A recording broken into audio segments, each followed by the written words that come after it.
সৈয়দ মোহাম্মদ ফয়জুল করিম হাফিজাহুল্লাহ তিনি যেমন জুলুমের বিরুদ্ধে বজ্র আওয়াজ তোলেন, শেখুল হাদিস মাওলানা মামুনুল হক তিনি যেমন জুলুমের বিরুদ্ধে বজ্র আওয়াজ উঠান, সারা বাংলাদেশের অসংখ্য অগণিত উলামায়ে কেরাম তারা যেমন জুলুমের বিরুদ্ধে বজ্র আওয়াজ উঠায়, প্রতিটা মুসলমানের দায়িত্ব কর্তব্য তাদের পার্শ্ববর্তী জালেমের বিরুদ্ধে জুলুমের আওয়াজ উঠানো।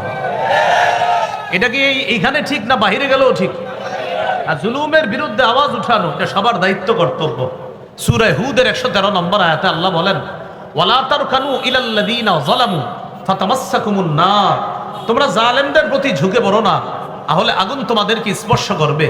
এই আয়াতের একটা ব্যাখ্যা হলো, জালেমের 2-4টা ভালো কাজ দেখে তাকে প্রশংসার বন্যায় ভাসিয়ে দেওয়া যাবে না। আমি আবার বলছি, জালেমের 2-4টা ভালো কাজ দেখে তার হাজারো জুলুম ভুলে গিয়ে বলা যাবে না উন্নতি আর উন্নতি, এটা বলা যাবে না।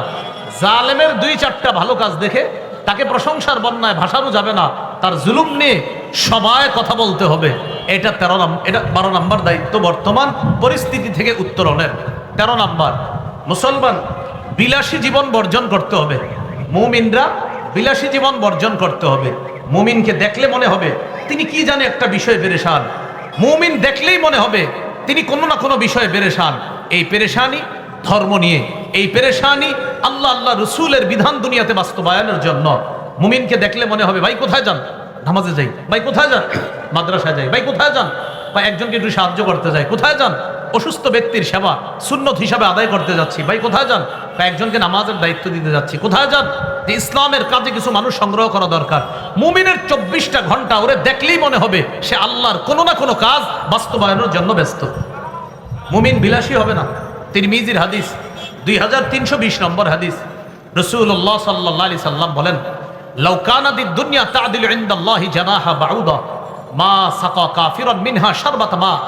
এই পৃথিবীর মূল্য আল্লাহর কাছে যদি একটা মাছির ডানা পরিমাণ হতো, তাহলে পৃথিবীর একজন কাফেরকে আল্লাহ এক ঢোক পানি পান করতে দিতেন না। এই দুনিয়ার সুখ শান্তি ভোগ বিলাস আরাম এগুলো কাফেরদের। মুমিনের স্থায়ী সফলতা আর ভোগ বিলাস হবে জান্নাতে ইনশাআল্লাহ। এই হলো 13 নাম্বার। 14 নাম্বার, এটা আমার সাথে সবাই জোরে বলতে হবে। বলেন, অধিকার আদায়ের লড়াই। বলেন, অব্যাহত রাখা। আবার অধিকার আদায়ের লড়াই অব্যাহত রাখা। এবার বলেন, মুসলমানদের অধিকার আদায়ের লড়াইয়ের নাম পবিত্র জিহাদ। এটা 14 নাম্বার। এটা অব্যাহত রাখতে হবে। আমার সাথে একটু বলেন, ক্রয় বিক্রয় করতে গেলে 5টি জিনিস লাগে: ক্রেতা, বিক্রেতা, দ্রব্য, মূল্য, বাজার। ক্রেতা, বিক্রেতা, দ্রব্য, মূল্য, বাজার। বসেন। এবার আমার সাথে বলেন, ক্রেতা আল্লাহ, বিক্রেতা মুমিনগণ, দ্রব্য জানমাল, মূল্য জান্নাত, বাজার জিহাদের ময়দান। ক্রেতাকে, বিক্রেতা মুমিনগণ, দ্রব্য জানমাল, মূল্য জান্নাত, বাজার জিহাদের ময়দান। সূরা তাওবা 111 নম্বর আয়াতে আল্লাহ বলেন, ইন্নাল্লাহা আশতারা, নিশ্চয় আল্লাহ ক্রয় করেছেন, আল্লাহ ক্রেতা, মিনাল মুমিনিনা, মুমিনদের থেকে, মুমিনরা বিক্রেতা, আনফুসাহুম ওয়া আমওয়ালাহুম, তাদের জানমাল, জানমাল হলো দ্রব্য, বিআন্না লাহুমুল জান্নাহ, মূল্য হলো আল্লাহর দেওয়া জান্নাত। ইউকাতিলুনা ফি সাবিলিল্লাহ, তারা আল্লাহর রাস্তায় লড়াই করবে। ফায়াকতুলুনা ওয়া ইউকতালুন, তারা নিজেরা কাফেরদেরকে জাহান্নামে পাঠাবে অথবা নিজেরা শহীদ হয়ে আল্লাহর জান্নাতের মেহমান হয়ে যাবে। মনে থাকবে তো ইনশাআল্লাহ? তাহলে অধিকার আদায়ের লড়াই অব্যাহত রাখা। 15 নাম্বার, বলেন আমার সাথে, একজন আদর্শ যোগ্য শাসক নির্বাচন করা। 4 কাজের যোগ্যতা রাখে, 10 গুণে গুণান্বিত একজন আদর্শ শাসক আল্লাহর কাছে চেয়ে নিতে হবে। যেমনটি আমরা বলেন 5ই আগস্ট বাইতুল মুকাররমের উত্তর গেটে জেনেছিলাম, জানছেন না? ওখানে বলছিলাম আমি 4 কাজের যোগ্যতা রাখে আর 10 গুণে গুণান্বিত একজন আদর্শ শাসক। সেখানে আমি লম্বা আলোচনা করেছি। এটা ইনশাল্লাহ আপনারা আবারও একটু শুনে নেবেন। ওলামা হজরতরাও সেদিন নোট করেছে, জেনে নেবেন। 4 কাজের যোগ্যতা রাখে, 10 গুণে গুণান্বিত একজন আদর্শ শাসক আল্লাহর কাছে চেয়ে নিতে হবে। 16 নাম্বার, শুরা ব্যবস্থার গুরুত্ব বাড়ানো, পরামর্শ ভিত্তিক সমাজ ব্যবস্থা, রাষ্ট্র ব্যবস্থার উপকারিতা মসজিদ থেকে জাতিকে বোঝাতে হবে। এই জন্য আমরা মানুষের গোলামি ছেড়ে আল্লাহর গোলামি করতে হবে।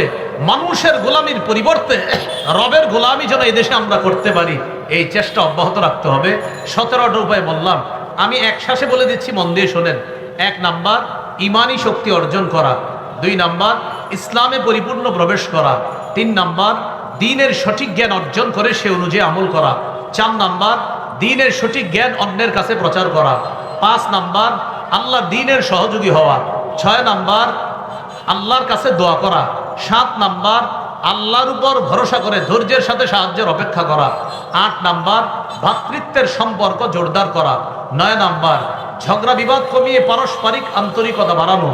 10 নাম্বার, পৃথিবীর কোথাও একজন মুসলমান আক্রান্ত হলে আমরা সবাই আক্রান্ত হওয়া। 11 নাম্বার, নির্যাতিত মুসলমানের জন্য অর্থনৈতিক সহযোগিতার ব্যবস্থা করা। 12 নাম্বার, জুলুমের বিরুদ্ধে আলেম ওলামা সহ সবাই একসাথে আওয়াজ উঠানো। 13 নাম্বার, বিলাসী জীবন বর্জন করা। 14 নাম্বার, অধিকার আদায়ের লড়াই অব্যাহত রাখা। 15 নাম্বার, 4 কাজের যোগ্যতা রাখে 10 গুণে গুণান্বিত একজন আদর্শ শাসক নির্বাচিত করার চেষ্টা করা। 16 নাম্বার, পরামর্শ ভিত্তিক সমাজ ব্যবস্থার গুরুত্ব মসজিদ থেকে আবার জাতির সামনে আলোচনা করা। 17 নাম্বার, শত্রুকে শত্রু মনে করা, বন্ধু মনে না করা।